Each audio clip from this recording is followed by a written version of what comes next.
అసలు వాళ్ళ మదరు అష్యూరిటీని మించిపోయి ఇంకో లెవెల్ పైకి వెళ్ళిపోయి ఇంకొక ఆడియో బయటకు వచ్చి నోట్ పంపించింది.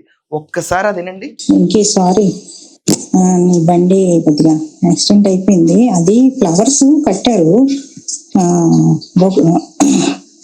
అది పెళ్లి కొడుకు ఆ కార్ మీద వెళ్తారు కదా అని చెప్పేసి ఫ్లవర్ కట్టించింది ఆశు.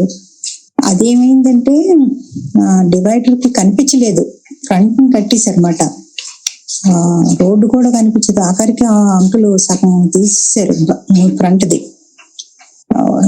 అదేమైందంటే లెఫ్ట్ ది కనిపించక అది ఇదైందన్నమాట. కొద్దిగా వెంటనే బ్రేక్ వేసారు. So sorry. తర్వాత అంకులు నీ గురించి మాట్లాడుకున్నారు, వెంకీ గురించి మాట్లాడాలని అన్నారు.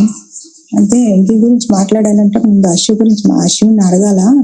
వెంకీ రెడీగా ఉన్నారు, చెప్పారు మీరు అందరూ మాట్లాడుకొని ఏదో చెప్పండి అని చెప్పేసి చెప్పారు.